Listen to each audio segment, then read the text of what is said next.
Le texte proposé aux églises aujourd'hui nous conduit dans l'évangile de Marc. Et je vous invite à lire dans la traduction œcuménique, au premier chapitre, les versets 1 à 8. Merci à Julien qui nous envoie le texte.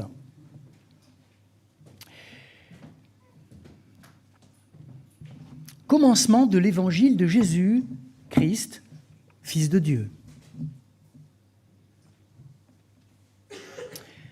Ainsi qu'il est écrit dans le livre du prophète Ésaïe. Voici, j'envoie mon messager en avant de toi pour préparer ton chemin. Une voix crie dans le désert, préparez le chemin du Seigneur, rendez droits ses sentiers. Jean le Baptiste parut dans le désert proclamant un baptême de conversion en vue du pardon des péchés. Tout le pays de Judée et tous les habitants de Jérusalem se rendaient auprès de lui. Ils se faisaient baptiser par lui dans le Jourdain en confessant leurs péchés. Jean était vêtu de poils de chameau, avec une ceinture de cuir autour des reins. Il se nourrissait de sauterelles et de miel sauvage. Il proclamait « Celui qui est plus fort que moi vient après moi, et je ne suis pas digne, en me courbant, de délier la lanière de ses sandales. Moi, je vous ai baptisé d'eau, mais lui vous baptisera d'Esprit Saint. »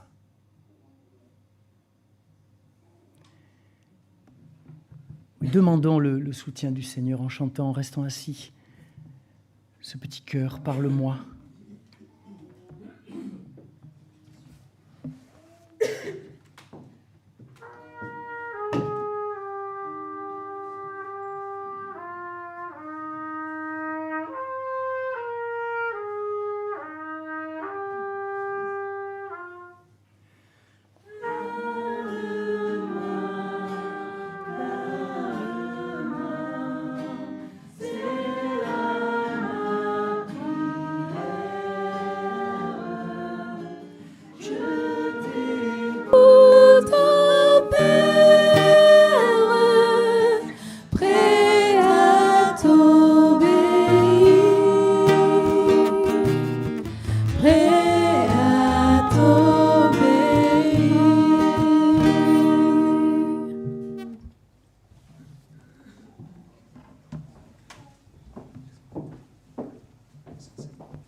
Survint Jean.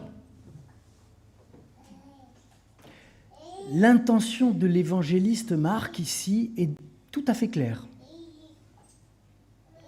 Il veut présenter l'entrée en scène de Jean le baptiseur comme une irruption, une déflagration,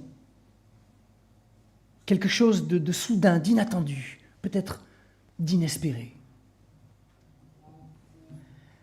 À la différence de l'évangile de Luc, vous pourrez comparer, où l'on suit Jean-Baptiste à la trace, depuis sa conception jusqu'à son entrée en scène.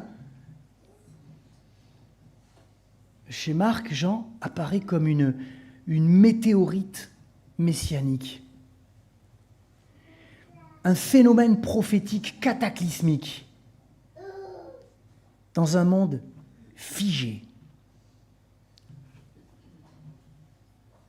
Un monde figé dans ses habitudes religieuses, un monde écrasé, désespéré par la domination romaine, un monde violent, en attente de quelque chose, en attente, oui, de Dieu.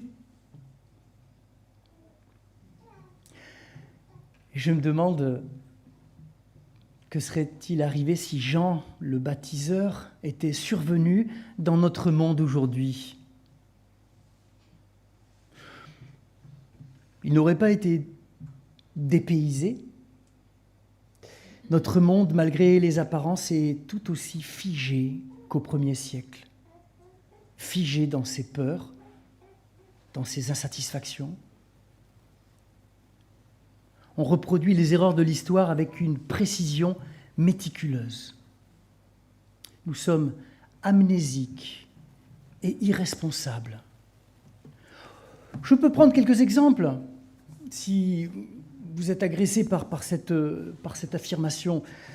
On pensait que le concept de guerre appartenait au passé, qu'après les horreurs des camps de la mort, suivis des écrits d'Hannah Arendt, d'Elie Wiesel, eh bien notre humanité était née de nouveau, animée d'une conscience vive de ses erreurs et aussi de sa valeur propre.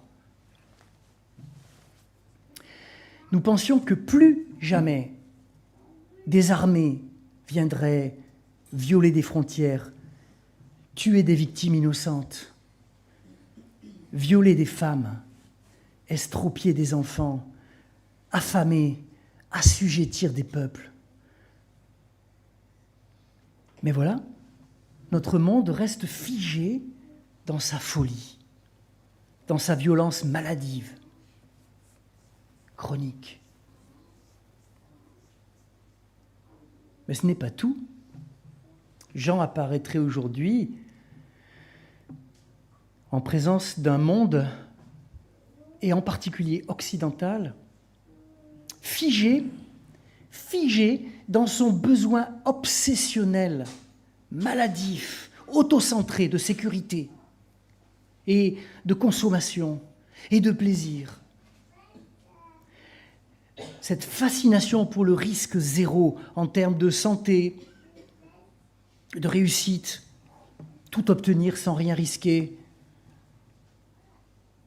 Notre monde est également figé dans sa peur de l'autre. Chacun détient sa vérité sur l'autre. Généralement, c'est des vérités en petites phrases. On enferme le juif, le musulman, le chrétien, le laïc, dans une définition réductrice et fallacieuse, sans surtout prendre le risque d'aller à sa rencontre, de l'écouter,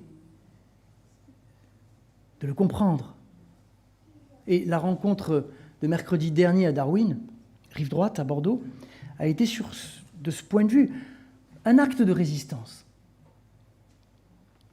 Nous nous sommes écoutés les uns les autres. Nous pensions aussi que paix, fraternité, unité, justice, sans oublier la prospérité, seraient pour l'éternité les marques du monde nouveau, reconstruit, enfin, après-guerre. Au lieu de cela, aujourd'hui, la peur est partout. Il faudrait aussi ajouter celle de la fin du monde, la peur apocalyptique, celle de notre planète éreintée par la surproduction, menacée de désertification. Oui, les peurs tétanisent, elles nous figent dans l'immobilité ou dans la gesticulation, l'agitation. Elles nous enferment dans un silence amer ou au contraire dans une volubilité inconsistante. Et face à cette désolation galopante, eh bien oui, nous espérons, nous prions quelquefois même, que surviennent en Occident et en Orient, au nord et au sud, des femmes et des hommes providentiels,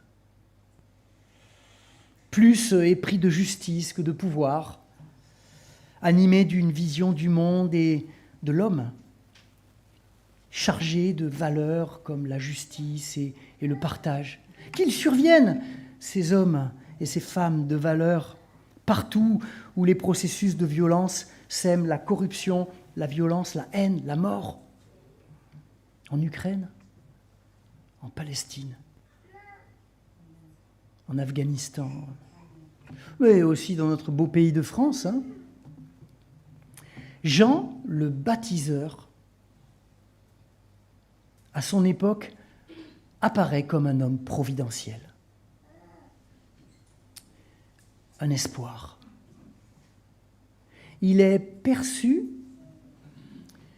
comme un véritable phénomène de Dieu. Il déplace les foules. Son style de vie choque les gens. Il vit dans le désert comme un marginal, comme un fou. D'ailleurs, certains disent de lui, il a un démon. C'est à l'époque la manière de dire il est fou, il est psychiatrique.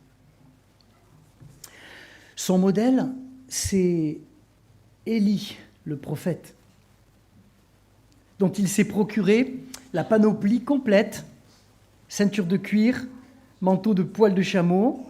Vous pourrez trouver ça dans le livre des rois, le 2e livre des rois, au chapitre 1er. Et il se nourrit de miel et de sauterelles. L'homme, Jean, pourrait presque se dispenser de parler. Il suffit de le regarder pour deviner ce qu'il va dire. Il est, jusqu'au bout des poils de son manteau, un très clair appel à changer de vie. Pour Jean, pas d'autre choix possible que la conversion, le changement de vie.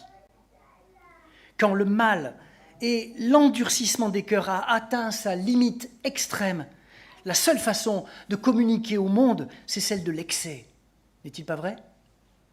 J'en ai pour preuve, mais oui, j'en ai pour preuve les prophètes de l'Ancien Testament. Quand ces derniers n'étaient plus écoutés, sur l'ordre de Dieu, ils choisissaient de frapper l'attention par un comportement bizarre. Ésaïe, qui se promène les fesses à l'air au milieu de son peuple pendant 3 ans. Regardez au chapitre 20 d'Ésaïe, vous verrez. Osée, le prophète Osée, à qui Dieu demande d'épouser une prostituée. Ézéchiel, qui va devoir rester couché par terre sur le côté droit, et puis sur le côté gauche, à côté d'une brique, pendant 1 an. Ça relève presque de la psychiatrie. Mais quand Dieu n'a plus de mots, parce que le monde est sourd, il envoie des messagers et des messages silencieux et choquants. Et Jean-Baptiste est l'un de ces messagers-là. Il choisit de vivre sur la rive opposée à celle des hommes de son temps. Il préfère habiter là où personne n'habite. Il préfère parler où il n'y a pas de parole. Vous savez qu'en hébreu, le terme de désert, midbar, veut dire littéralement le lieu sans parole, parce qu'il n'y a personne dans le désert. Il mange aussi ce que personne ne mange, à part le miel. Et il dit ce que personne n'a envie d'entendre ou le courage de dire. Et c'est de cette rive extrême de la vie humaine, sur cette berge déserte du Jourdain, qu'il décide de dénoncer le mal de son temps, puisque personne n'écoute, autant prêcher dans le désert, et les foules viennent. Écoutez le phénomène Jean. Et là, oui, il va dénoncer la douce musique de l'enseignement religieux traditionnel et stérile qui ne change rien à rien, ni le monde, ni la vie des gens. Et nous devons entendre ça dans notre société actuelle. Que change notre religion chrétienne, protestante, évangélique à notre monde? Jean dénonce l'hypocrisie de ceux qui disent et ne font pas. Il dénonce la lâcheté, le manque de foi, le manque d'engagement. Si Jean va se réfugier au désert, c'est parce qu'il a la conviction que le monde est arrivé au bout de son histoire et qu'une autre va commencer. Au désert, Jean se prépare à rencontrer le Dieu du salut. Là où, en d'autres temps, ce Dieu du salut s'était révélé au désert, Jean devient son témoin. Le temps de l'accomplissement des promesses, pour lui, c'est maintenant. L'heure a sonné. Et dans les évangiles parallèles, chez Matthieu notamment, le discours de Jean est encore plus virulent que dans Marc. Déjà, la cognée est mise à la racine des arbres. La pelle avanée va séparer le bon grain de la paille. Pour Jean, l'heure du jugement dernier a sonné. Et l'homme qui ne renonce pas de manière radicale à l'ancienne manière de vivre et de penser, celui-là ne tiendra pas devant celui qui vient. Il est donc urgent que chacun aille, se rende au désert pour y confesser sa faute, son égarement, d'y recevoir le baptême de la purification et espérer, in extremis, recevoir le pardon de ses péchés avant qu'il ne soit trop tard. Jean se tient là, au seuil de l'Évangile, pour nous dire l'imminence de la venue du Seigneur, pour nous dire l'urgence de prendre au sérieux l'appel de Dieu à changer de vie. Et cet appel s'adresse à nous, sœurs et frères. Nous qui connaissons de A à Z l'Évangile, nous qui avons rencontré le Seigneur, Jésus, il y a longtemps peut-être.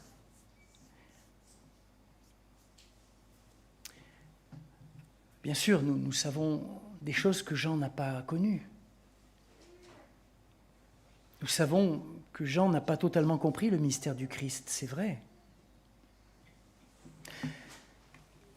Parce que Jésus n'est pas venu avec une hache à la main,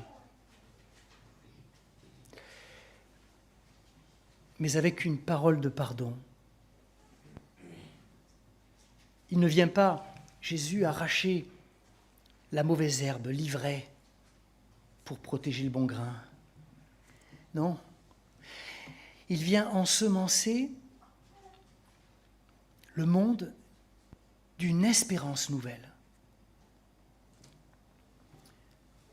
L'avez-vous entendu condamner le pécheur? Non, il le relève. Il le sauve. Et il l'envoie à son tour dire et vivre la bonne nouvelle de l'amour de Dieu, de la réconciliation, du salut. Jean s'est trompé sur ce point, oui. Mais de Jean, le baptiseur, gardons l'exemple d'une foi sans compromission. Cette appartenance radicale à Dieu. Ça fait peur ce mot aujourd'hui, hein? La radicalité, la radicalisation, la foi radicale. Et pourtant, ne laissons pas la société, les médias nous spolier de ces mots importants. Comment vivre aujourd'hui cette radicalité de la foi? Eh bien, à chaque fois que les belles vertus chrétiennes que sont, il y a tout un chapelet, l'amour, la paix, la liberté, deviennent des excuses pour ne plus prendre de risques pour Dieu, eh bien, nous oublions notre engagement de disciples du Christ. Et c'est à ce moment-là qu'il faut nous souvenir de Jean le radical. Dès l'instant où nous faisons, allez, je rejoue encore du violon, de la douceur, de la patience, de la modération, des prétextes pour ne plus agir, eh bien c'est armé de la cognée que le Christ paraîtra un jour pour le jugement, oui. dès que la grâce devient une excuse pour tolérer le mal, pour baisser la garde, elle n'est plus la grâce, elle est mensonge, elle est hypocrisie. La grâce qui ne coûte rien, disait Bonhoeffer, c'est une supercherie, c'est une douce mélodie qui nous endort et qui nous tue. C'est comme le pardon sans la repentance. Cela donne bonne conscience, mais notre témoignage chrétien s'enfonce dans le silence, l'anonymat et l'oubli. Nous ne sommes pas appelés à nous fendre de déclarations spirituelles, mais à vivre notre foi aujourd'hui dans ce monde devenu fou. C'est à cela que nous sommes appelés. Frères et sœurs, saisissons l'occasion de ce temps de l'Avent pour aller faire un petit tour du côté de chez Jean. Un petit détour au désert pour y retrouver la foi, la force et la pureté de cette attente vraie, impatiente, radicale de la rencontre avec Dieu. Jean survient aujourd'hui par la prédication pour nous interpeller comme il a surgi autrefois pour les foules de son temps, celles de Jérusalem. Il nous ébranle dans nos certitudes. Il nous réveille, il nous pique, il nous rappelle l'urgence de la rencontre avec Dieu. Jean, c'est l'électrochoc du Seigneur. Jean, c'est la claque du Seigneur dans la figure pour ceux qui l'aiment. Une claque, ça fait mal sur le moment, mais ça réveille. Enfin, allez-y mollo quand même. Surtout dans l'éducation des enfants, c'est interdit. Jean est dans les relations conjugales. Jean est à sa manière notre chance de passer un Noël vraiment chrétien. Un Noël centré sur la personne de Jésus, le Christ. Et si vous n'avez pas de manteau de poil de chameau à vous mettre sur le dos cette semaine, ni de sauterelles à croquer à l'apéro, si vous n'avez pas de cabane au désert, c'est pas grave. Le Christ attend autre chose de nous, parce que lui, son projet, son unique projet, c'est de nous revêtir d'un autre manteau, celui de l'Esprit Saint. Amen.